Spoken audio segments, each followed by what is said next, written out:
Amid cries to pull down statues in the United States and Europe, one historian recalls what happened in Paris 150 years ago. Countless works of art, relics, and statues were destroyed in what's known as the Paris Commune. Our Paris correspondent David Vives has the story. In recent weeks, the world has witnessed the toppling and defacing of statues like Christopher Columbus in the US and Winston Churchill in the UK. And there are calls to remove other statues of historical figures like Roosevelt, with activists linking them to colonialism and racism. In Paris and in all of France, not one of the thousands of statues have been toppled so far, though some have been vandalized. President Macron said in June no statues will be dismantled. But current calls to pull down statues, a trend fueled by leftist activists, mirror a time in history when the French capital suffered destruction on a massive scale. In March 1871, 40,000 radical socialist revolutionaries staged a violent coup in Paris. The rise in power of the Paris Commune was the first communist revolution. It lasted more than 2 months. Before being repressed by French Republic militaries, the revolutionaries set out on a campaign of destruction. According to Sorbonne teacher Eric Fournier, this is the most significant point. At the very end of the Commune, the revolutionaries decided to burn the buildings because that fitted with their ideology of what they call purification of the public spaces. This is what Parisians called the Bloody Week.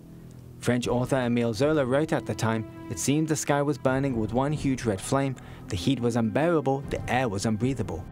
Centuries-old artifacts, sculptures, buildings and statues were destroyed.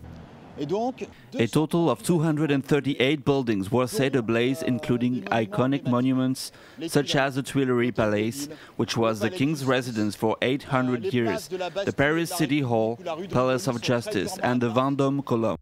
After the Commune ended, Paris slowly began to rebuild and replace many of its monuments. And since that time has passed, no building or statue has been toppled in the name of an ideology. In the words of Eric Fournier, Parisians are attached to the city's art and its statues. I don't see anyone who would tear down the Vendôme Column today. You know, all these statues are like old bells in churches. Even if not many people attend the Mass, no one in the village wants to see them taken down.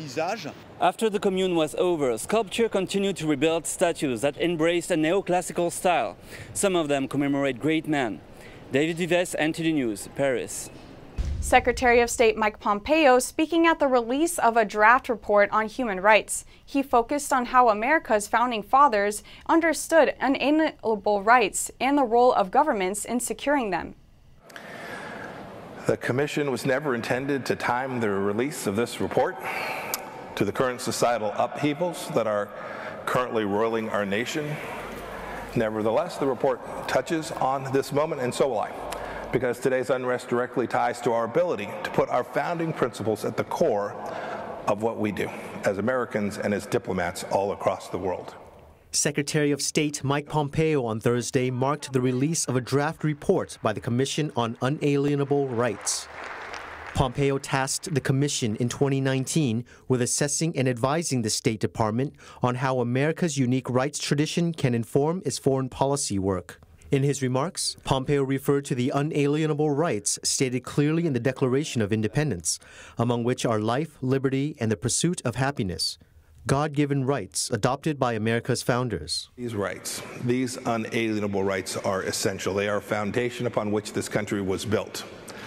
They are central to who we are and to what we care about as Americans. Pompeo said that because America was built on this foundation, it is fundamentally good and has a lot to offer the world. But he said these rights and the understanding of them are under attack by outside forces and within the U.S. itself. He singled out the New York Times. They want you to believe that Marxist ideology, that America is only the oppressors and the oppressed. The Chinese Communist Party must be gleeful when they see the New York Times spout this ideology. Human rights violations in a number of countries were called out, including Nicaragua, Venezuela, Zimbabwe, Iran, Russia, Burma, and North Korea. Particular emphasis was laid upon the Chinese regime, which was also noted by the chair of the Commission on Unalienable Rights. China, in particular, is aggressively promoting a very different concept in which national priorities of various sorts prevail over the basic rights of speech, assembly, religious freedom, and free elections. She said some powerful countries are openly challenging the idea that no nation should be immune from outside scrutiny of how it treats its own citizens. But the Commission's report disputes this and concludes that the United States should vigorously promote human rights around the world as part of its foreign policy. China says its economy rebounded in the second quarter after a severe downturn due to the pandemic. But despite the positive signs, economists say there's plenty to be concerned about. Chinese officials released the latest economic data. They reported 3.2% GDP growth for the second quarter compared to the same period last year. This is an improvement from the first quarter's near 7% decrease. But underneath the headline number, there's a wide range of problems. On top of the list is that Chinese officials tend to overstate GDP numbers. Also, as the Financial Times reported, the rebound was achieved by, quote, Herculean efforts from the state. China's central bank has injected hundreds of billions of dollars into its financial market, and the economy was struggling with overinvestment, a housing bubble, and mounting bad debt. Last week, China's banking regulator warned about the rise of bad loans in the near future, and last month the Chinese regime asked its banks to forego up to $200 billion in profits.